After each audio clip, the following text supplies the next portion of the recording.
Snow drifted slowly from a gray New Year's Eve sky, falling in soft flakes that blanketed the city in cold white stillness. It settled on rooftops and bare branches, muffling footsteps along the cobblestone streets below. The air shimmered with frost, and every breath vanished into the night. People hurried home with coats pulled tight, their thoughts already wrapped in warmth, laughter, and waiting families behind glowing windows. Golden light spilled from doorways, chimneys puffed ribbons of smoke, and homes glowed with comfort. But the warmth stopped sharply at every threshold. Outside, the cold ruled everything, sharp and merciless. Down a narrow lane, between tall buildings where the cold settled heavier, walked a small girl.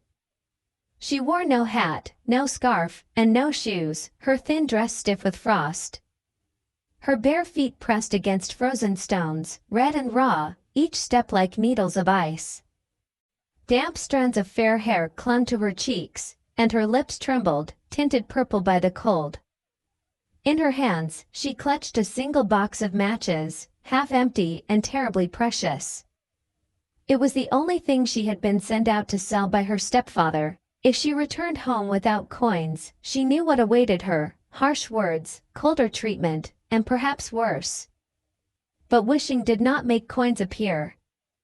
She passed warm homes where scents of roasted goose, baked apples, and cinnamon drifted into the frozen air. She breathed them in deeply, letting the aromas warm her thoughts, if not her skin. People passed her without seeing her. Wrapped in fur coats, carrying gifts and lanterns, their eyes were fixed on celebrations ahead. No one stopped. No one bought a match.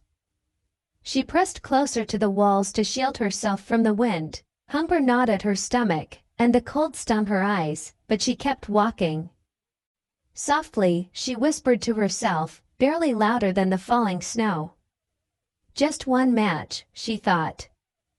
Someone must need one. But no one did. As evening deepened, her fingers grew stiff and her toes numb. The ground beneath her feet faded into a dull ache she could barely feel anymore. Lights inside homes glimmered brighter now, festive and unreachable. She dared not return home empty-handed. Fear burned in her chest, colder than the night. At last, unable to bear it longer, she crouched in a narrow recess between two houses. It offered little shelter, but at least the wind did not cut through her there. Her body shook uncontrollably as she looked down at her frozen fingers and the matches she carried. How often she had been told they were not for her to use. What did it matter now? She was so cold she felt she might break like a frozen twig. Perhaps, she thought, just one match. With trembling fingers, she pulled a match free and struck it. It flared softly, a tiny golden flame flickering against the darkness. Warmth bloomed instantly. She cupped the flame carefully, and in its glow the cold wall before her vanished. She saw a warm room bright with firelight. A great hearth blazed cheerfully, heat pouring from it. She could almost feel the warmth on her skin. A smile touched her lips, and her toes tingled as if beginning to thaw. But then the flame died, and the vision vanished. The cold rushed back, heavier than before. Yet her fingers remembered the warmth and longed desperately for more. Quickly, she struck another match. This time, a long table appeared before her, draped in fine cloth and heavy with food. Steaming potatoes, sugared pastries, fresh bread, and at the center, a magnificent roasted goose filled the air with warmth and promise. She reached forward, hunger overwhelming her senses, and the flame burned her fingertip.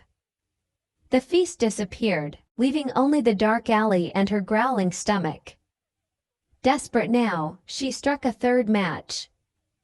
The alley brightened, and she stood before a towering Christmas tree, glowing with candles and colored ornaments, more beautiful than any she had seen. She gazed upward in wonder as the candles rose into the sky, transforming into stars.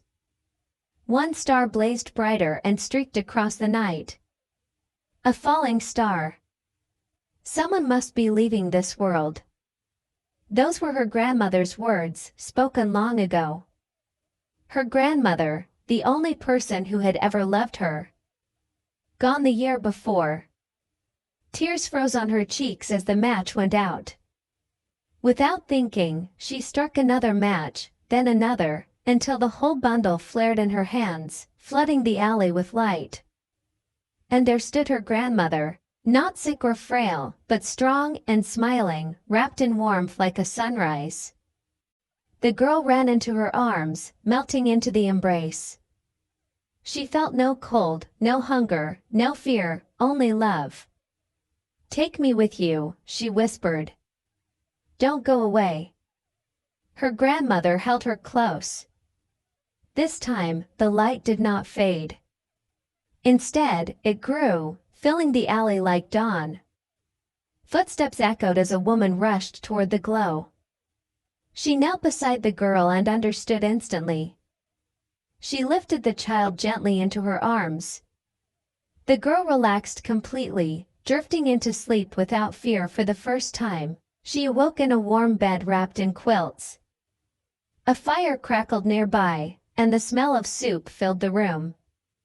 Days passed, filled with healing and care. The woman, Marta, never left her side.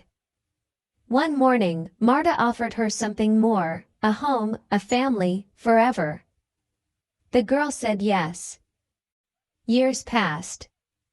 She learned, laughed, and grew strong. Every New Year's Eve, they celebrated with gratitude.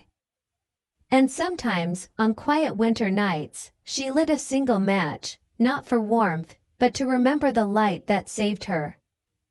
She knew, with certainty, she would never be cold, hungry, or alone again.